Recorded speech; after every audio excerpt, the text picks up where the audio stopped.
Our guest today has more than 3 million streams on Spotify and racked up almost 20,000 monthly listeners, having blown up on TikTok back in 2019 and gaining over 3 million followers. Our guest today is Kevin Perry. Kevin, Hello, what's hi. up? How are you? I'm good. How are you? How are you? I'm good. I'm good. I see you have a new place. Yeah, I just moved in. It's kind of bare bones right now, but you know, it's That's the good part. You gotta decorate it. yeah, I know. But I just gotta find like I don't know what I want to do with it yet, because like I don't want to do too much. I want to keep it simple. And then like I make like a lot of videos and stuff in here. So it's like I gotta make it like aesthetic. So it's Nice. almost a juggle. You gotta keep the balance. There we go. You were on TikTok for quite a while. You blew up on there making some comedy sketches. Um, so looking back on what TikTok is now and what it was then, would you say that it's like two different polarizing apps now?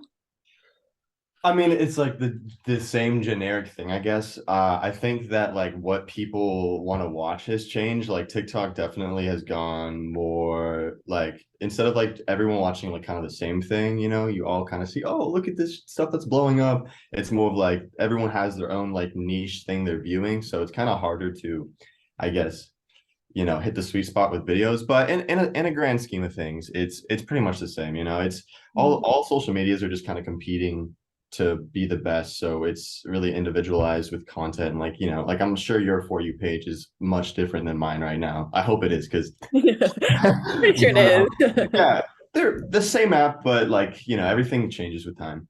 Mhm. So, you blew up on TikTok, making comedy, like I just said. So, why the transition into music? Like, how and why?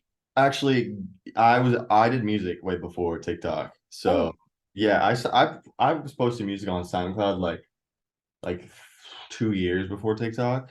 Mhm. So t music was a thing. I mean, I guess it's more of like I started like promoting my music more recently, or I kind of like transitioned into, I guess, an artist. Mhm. But I always did music. I've always been super into music. Like I started off with like I tried to DJ. I had a little DJ board that did not work. And then I was like, oh, I want to make like lo-fi beats. Like if you remember like the 2016 vlog era, like the Casey Neistat like background music, I was like, I want to make this. And then I mean, then it like kind of just like evolved into what it is now. But social media was a thing that kind of just happened, whereas like music was like a choice and something I've always worked on. Okay. That's kind of cool. So I so remember like the 2016 Casey Neistat era, Yeah, like right? my Dude. girl popping off. Yeah, there was this YouTube channel called Check's Vibe Sound, and it was just like this holy grail of like music like that. I was like, I just go on YouTube and just listen for like hours with my best friend. Yeah, and then we tried to make vlogs too, and it didn't work. But So Lo-fi is what started it. So now looking at the couple of releases you have six out on Spotify. Um, what would be some influences that you have creating music?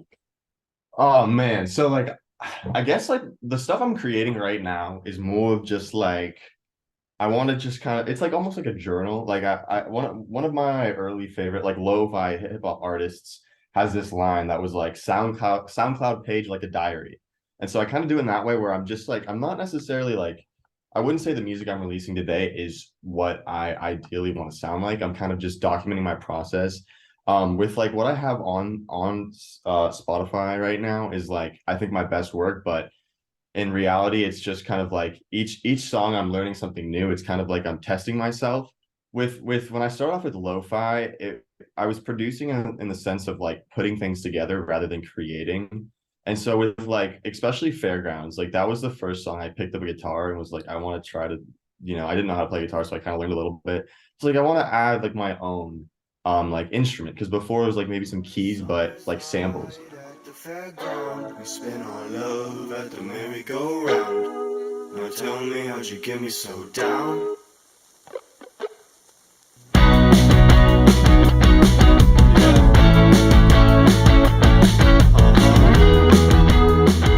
So the Fairgrounds was like, okay, I'm going to like do some instrumentation. And so, every song after that's kind of the same thing, learning something new, trying something new. Like Purple Turtleneck was like one of my other big songs is like really synthy. Like I was like, I want to learn how to do synths. I want to learn how to like layer You got synths. me trapped inside your plan, but girl, I know you got more boys and fingers on my hands. She says that she likes me, but do I believe it? I'm really bad at mixing. That is what I'm worst at. So like with every song, I'm trying to mix better. Actually, I have like something on SoundCloud right now that's probably my best mix, but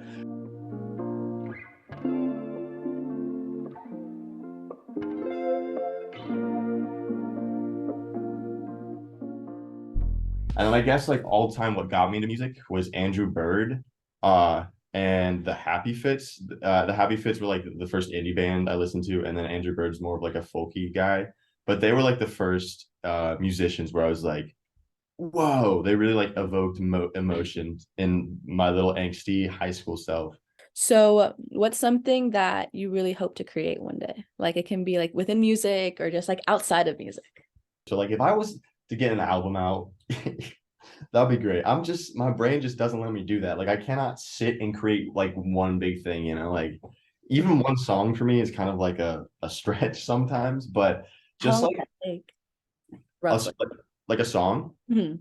Dude, okay, so like Purple Turtleneck, that one took a minute. That one took Oh, like okay. 2 weeks of like constantly being on my computer just because like in a sense like I still don't know what I'm doing. So like you got to make a lot of mistakes to find something that works. So I guess in a sense slowly I'm getting better. Right now I'm like still in the very beginning of things, you know, like I'm just doing my first shows, like I'm figuring out how to perform and stuff. That is a whole How's nother. that transition been? Oh Because my you've had your God. music Oh out on my God. Spotify since like 2018, and you just had your first show like what, a couple months ago? Yeah, in September, dude, that okay, so like I got offered to play like in July or something. So I had like 2 months of prep. And that was like the most anxious 2 months of my life. I was just freaking out because like I've been a producer, I guess you could say, for a minute, like in my room, like dirt to dirt, like let me push these buttons. Oh, this sounds good by myself. And Right. now you're telling me to go do that on a stage in front of people. It's like, bro, it's a whole nother universe. Yeah, it was a whole nother thing. I'm glad I did my first show because I almost was like, nah, because literally I was like trying to practice and I just could not because I couldn't sing and play at the same time.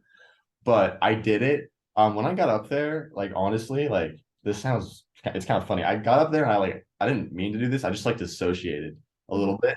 I was just like, ah, but it worked and I had good stage presence. I think I did improv in high school for like 4 years. And so like going up on stage and not having anything, I guess, was okay because I did that in high school like a lot. So I think Handy. that was really helpful. So like now playing a couple shows, I know you still need to play a couple more shows to see if you're comfortable. Do you think in the long run you would want to produce more or perform live?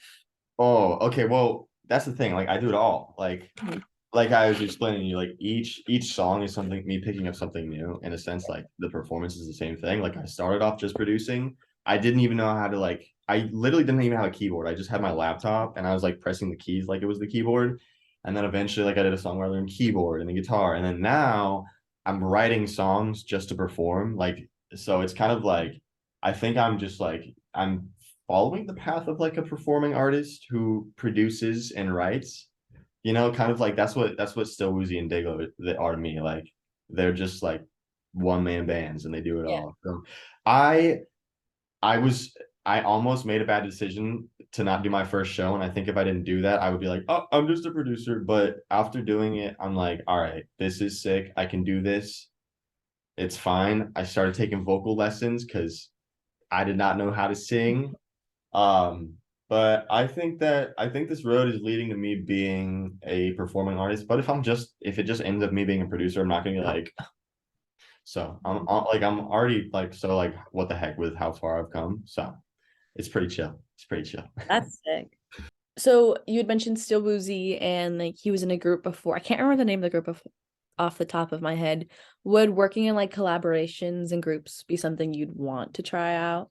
No, I've definitely already tried it out. Like I work with producers, like I'm working with this guy Anthony for my show. I think it's necessary to learn how to work with other musicians because like although I want to do it all, I know quite frankly I can't. Mhm. I do want to perform in like a band, like a four-piece, Mhm. just for the sake of like performance, learning how to perform, and like, like if the band works out and I blow up in the band, that's also chill. But The biggest is pretty chill. yeah, it's Well, chill, not big, but yeah, so definitely like I'm open to working with other people. I just have learned to work with myself. So yeah, I think that's like an obvious thing. I think all musicians should learn to collaborate unless they don't want to. Yeah. okay, if you had to like create your own band, who would be in your band? Oh God, that's such a hard question. Okay, so right now, honestly, the Backseat Lovers dude, that lead vocalist, bro, that guy got me trembling. His voice is so it literally I listen to his Good. voice. I'll drive and I'll listen to his voice and I'll be like, this is not fair. And I'll like turn it down because it makes me sad. Not sad. I'm like, why can't I be this way? It's coming, it's coming. So like if I was to throw him in, he'd be lead singer. Oh, well, I guess I have to throw myself in too. Yeah. I don't know. If I'm not lead singer, that wouldn't make sense because that's like what I do. You If can we would lead. combine into one person. And Okay. that's lead. Guitar, I probably I'd I'd make Woozy. I'd make Sven play the keys on one hand and the guitar with the other hand. Okay, I love perfect. his tone. Um, I don't really have a favorite bassist, honestly. I only know like I know like Thundercat's like pretty crazy, but like I don't really have a favorite bassist, so or drummer. I don't really pay much attention to like percussionists. But The rest of Backstreet Lovers. oh, you know what? You know what? This is what I'm doing. I'm taking Calvin. I'm taking the whole Happy Fits band. Okay. And then we got Luke and Ross and Calvin, so they can. I'll be like, all right, we got. Oh, and I'm gonna throw cello in there too because Calvin does Okay. so. And then Luke and Ross can find up. They can both do the drums together. So that's what I would do. That's That's a what solid band. it would be. That'd be quite the project. I know that'd be interesting. I wonder what would come from that. That's funny. Be like, hey, so I'm starting a band. Hey, so we are starting a band. There's no questions. You are showing up. Mhm. Any piece of advice to someone, Like, anyone like wanting to start producing their music or like start writing music? okay, well, with music, like one thing that I kind of stumble over is like because I'm in the public eye, Mhm. like I judge everything I make so harshly, and so like it kind of sucks in a sense. Like I'm like, I like this, but I don't think people are gonna like this, or like vice versa. So just know when you're starting, it's kind of fun because you can just get away with doing anything. Like what like just the fact that you make something is like good for like progress as like starting off. And like another thing is like experiment so much, and it just sucks because it takes a lot of time, but if you really want it, you'll do it. Mhm. Experiment, make mistakes, suck. I sucked so bad at singing. I sucked so bad at guitar. So like just just suck. YouTube tutorials are great. Just watch YouTube tutorials. Again, there are no in music, there are no right answers. Like listen to jazz. Jazz is just like, from what I know, it's just like not mistakes. It just doesn't make sense in sometimes. So things don't have to make sense. Oh, never mind, just time limit. But yeah, that's my advice. Suck so you can not suck later. Amazing advice. Okay, Yeah. thank you so much, Kevin. I really appreciate it. And like I hope everyone takes some piece of advice. You're killing it. You do have a show December 1st. So if you are December over 1st. 21, if you're over December 21. 1st. Wait, Dude, where's the show again? it's in LA somewhere. It's like at the Goldfish. I don't know. Okay. Yeah, it's just a Goldfish on practice. maps. Actually, probably don't come. This is just a practice show. Yeah. Okay. Well, thank you so much, Kevin. Bye. It was good speaking to you. You too. I don't know where to end this.